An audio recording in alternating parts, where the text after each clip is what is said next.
Welcome back. Today, the House is expected to vote again on the landmark cryptocurrency bills to boost America's digital dominance after failing to advance the bills to the debate stage yesterday. President Trump met with a number of holdouts, and he wrote on Truth Social afterwards. After a short discussion, they have all agreed to vote tomorrow morning in favor of the rule. Speaker of the House, Mike Johnson, was at the meeting via telephone and looks forward to taking the vote as early as possible. The Clarity Act, the Genius Act, and the Anti-Central Bank Digital Currency Surveillance State Act all aim to create a more structured and transparent digital market. Joining me now is South Carolina Congressman Ralph Norman, a member of the House Budget and Financial Services Committee. Congressman, good to see you. Thank you so much for being here this morning. Can you walk us through what happened yesterday? What was the back and forth and the pushback that gave some of your colleagues pause? Well, first of all, Maria, let me just credit Donald Trump for having the genius to meet with people and work out differences. And as he did with Big Beautiful Bill, he puts his staff, Russ Vought, and others who've done a great job to explain and really come to a yes.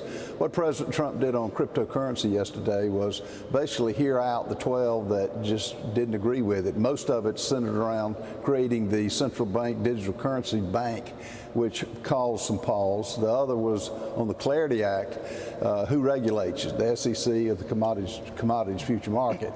I think what President Trump did was walk through any reasons that they would have to object to it, and they came to a yes on it. Warren Davidson had an amendment what he had on it, the Rules Committee, which had to do with the Genius Act, and I think they got to a yes because he worked through the why of it, and now I think the 12 that were against it will vote for it, and we'll pass it this morning. Well, what is the overall status then of the central bank digital currency? Well, there was a concern by many, and again led by Warren Davidson, that that had to have some guardrails on it. And to allow the Fed to create this was not something they could live with.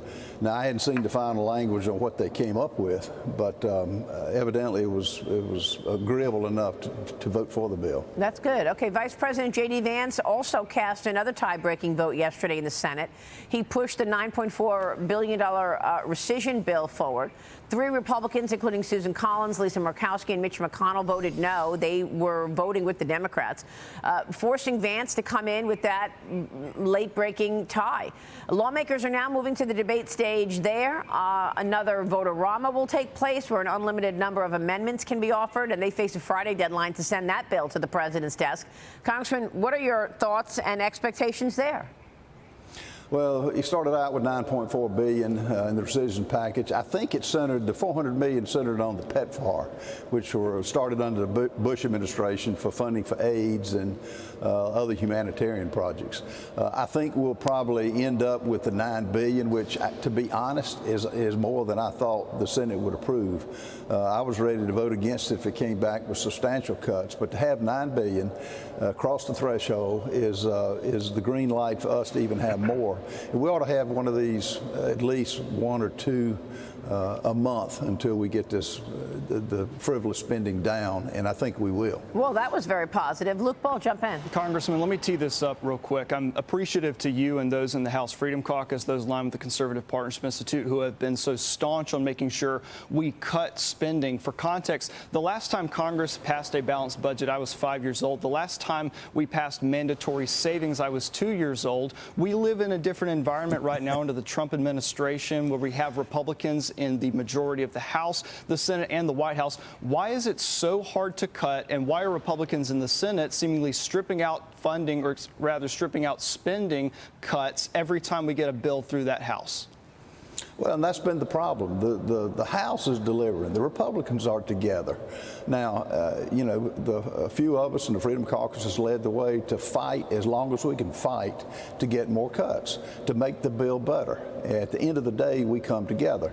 But it's been very frustrating at the Senate, and I get that, there's a slimmer margin with those holdouts who are accountable to the public. Lisa Murkowski's term doesn't end until Trump is out of office. Tom Tillis is not not running, and so it's tight. But on the rescissions package, that was a win. That was a huge win because I expected it to be cut in half, which we were going to fight on that.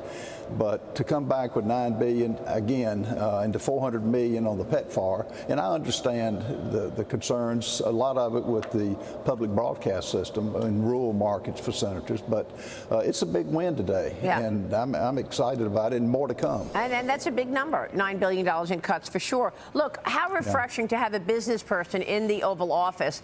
President Trump understands things like opening up 401ks to private investors.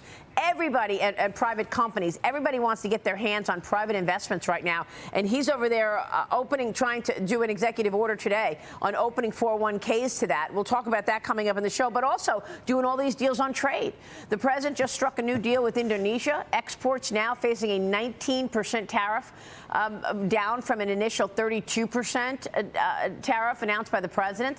The president writes on Truth Social this: as part of the agreement, Indonesia has committed to purchasing $15 billion in U.S. energy, $4.5 billion in American agricultural products, and 50 Boeing jets, many of them 777s. He also told reporters that the U.S. will pay no tariffs. Congressman, what are your thoughts on this tariff plan? I mean, the EU's trade chief is going to be in Washington today. This morning, he'll be speaking with Howard Lutnick and Jameson Greer. So we're expecting something out of the EU soon as well. Well, EU is saying, the 27 countries are saying we're going to have a 30% tariff, retaliatory tariff. My response is, let's see. When they meet, and let's see what they end up with. What this president has done is balance the books on, countries. Look at Indonesia, small as they are. I think we don't have that much trade with them, but now it's a fair trade, and we're not paying any taxes, tariffs on exports that we give. It's just fair. And I think that's why this economy is doing so well, and that's why he's delivering on really everything he said, and he understands it, Maria. He's like a mechanic that understands it from the ground up to the finished product. Donald Trump is a businessman, and that's who you need making these deals. The previous administration didn't have a clue. They never had been in it. They've been in government all their lives. But Donald Trump is with his tariffs, look what he's doing to the economy in a positive way, and more to come. Yeah, I mean, it's the reason so many people are saying that America is back. Congressman, it's great to check in with you always. Thanks so much. My pleasure. Thank you. Ralph Norman on Capitol Hill.